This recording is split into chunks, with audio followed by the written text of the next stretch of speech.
ఎప్పుడైనా అనిపించిందా మీకు అసలు మనకి 12 జ్యోతిర్లింగాలు ఎలా ఏర్పడ్డాయి అండ్ ఎగ్జాక్ట్‌గా 12 ఎందుకు ఉన్నాయి అని మీకు అర్థమయ్యేలా క్లియర్‌గా చెప్తాను. వీడియో పూర్తిగా చూడండి.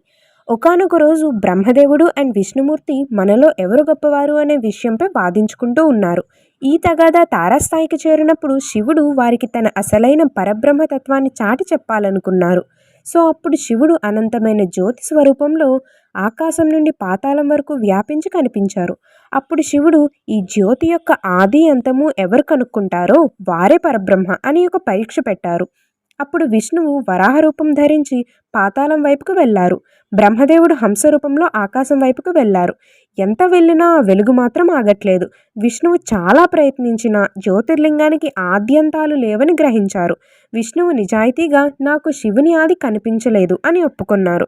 కానీ బ్రహ్మ తన పరువు పోతుందేమో అని తాను శివుని తల చూసినట్టు అబద్ధం చెప్పారు. శివుడు అక్కడే ఉన్న మొగలి పువ్వుని ఆవుని సాక్ష్యం అడగ్గా మొగలి పువ్వు ఆవు నిజమే అన్నట్టు చెప్పగా ఆ అబద్ధానికి కోపం తెచ్చుకుని శివుడు బ్రహ్మతో, నువ్వు అబద్ధం చెప్పినందుకు భూమిపై నీ పూజ ఉండదు, నీకు ఆలయాలు నిర్మించరు అని అంటారు.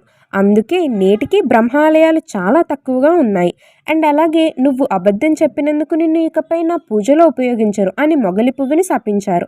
అందుకే నేటికి మొగలి పువ్వుని అంటే కేతకి పుష్పాన్ని శివ పూజలో ఉపయోగించరు.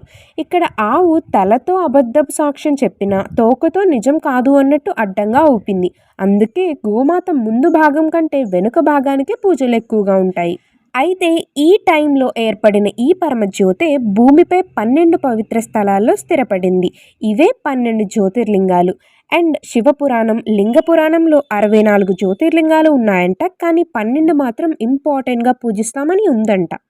అలాగే హిందూయిజంలో 12 నెలలు 12 రాసులు ఉండి 12 అనేది కాలచక్రాన్ని సూచిస్తుంది. సోమనాథ్ జ్యోతిర్లింగం, గుజరాత్. ఈ ప్రదేశంలో చంద్రుడు శివుణ్ణి ఆరాధించి శాప విమోచనం పొందాడు. అందుకోసం ఇక్కడ సోమనాథుడు అనే పేరు వచ్చింది. అలాగే ఇది మొట్టమొదటి జ్యోతిర్లింగంగా ప్రసిద్ధి. మల్లికార్జున జ్యోతిర్లింగం, శ్రీశైలం, ఆంధ్రప్రదేశ్. కార్తికేయుడు తండ్రి తల్లి వద్దకు రాకుండా ఉన్నప్పుడు సాక్షాత్తు శివపార్వతులు స్వయంగా ఇక్కడికి వచ్చి జ్యోతిర్లింగంగా నిలిచారు. మహాకాళేశ్వర జ్యోతిర్లింగం, ఉజ్జయిని, మధ్యప్రదేశ్. ఓ భక్తుడిని రక్షించేందుకు శివుడు కాలరూపాన్ని ధరించి రాక్షసుని సంహరించాడు. మహాకాళేశ్వరుడు కాలాన్ని కూడా ఏలగల శక్తి కలిగిన శివుని రూపం. ఓంకారేశ్వర్ జ్యోతిర్లింగం, మధ్యప్రదేశ్.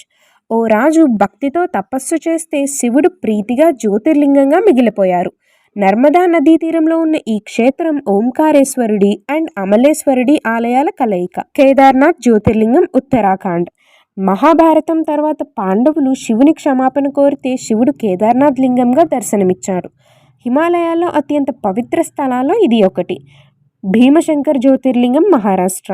భీమాసుర అనే రాక్షసుడిని సంహరించి శివుడు ఇక్కడ జ్యోతిర్లింగంగా స్థిరపడ్డారు. భీమాశంకర్ శివుడు దుష్ట శిక్ష అండ్ భక్త పరిరక్షణ కోసం ఇక్కడ నివాసం ఏర్పరచుకున్నాడు. కాశీ విశ్వనాథ్ జ్యోతిర్లింగం, వారణాసి, ఉత్తరప్రదేశ్. వారణాసి నగరాన్ని శివుడు తన స్వంత నివాసంగా చేసుకున్నారు. మరణానంతరం మోక్షం పొందాలంటే ఈ కాశీ విశ్వనాథుని దర్శించాలి అనే నమ్మకం. త్రయంబకేశ్వర్ జ్యోతిర్లింగం, మహారాష్ట్ర. గౌతమ మహర్షి తపస్సుతో గోదావరి నది ప్రవహించగా శివుడు త్రయంబకేశ్వరుడిగా ఆవిర్భవించారు. ఇది త్ర్యంబక తత్వాన్ని సూచిస్తుంది, అంటే భూతం, భవిష్యత్తు, వర్తమానం. వైద్యనాథ్ జ్యోతిర్లింగం, జార్ఖండ్. రావణుడు శివుని ఘనమైన భక్తి చేసేందుకు శివుడు జ్యోతిర్లింగాన్ని ప్రసాదించారు. శివుడు ఇక్కడ ఆరోగ్యాన్ని ప్రసాదించేవాడు, అందుకే వైద్యనాథుడు అని పిలుస్తారు. నాగేశ్వర జ్యోతిర్లింగం, గుజరాత్. ఒక భక్తుడిని దుర్మార్గులు కష్టపెట్టగా శివుడు నాగేశ్వరుడిగా ప్రత్యక్షమై వారిని సంహరించాడు. అందుకే ఇది శివుని నాగభూషణమైన స్వరూపం. రామేశ్వర జ్యోతిర్లింగం, రామేశ్వరం, తమిళనాడు. శ్రీరాముడు రావణ సంహారానికి ముందు శివుణ్ణి పూజించేందుకు ఇక్కడ లింగాన్ని ప్రతిష్ఠించారు. రాముడి భక్తితో ఏర్పడిన లింగం రామేశ్వరుడు. ఘృష్ణేశ్వర్ జ్యోతిర్లింగం, మహారాష్ట్ర.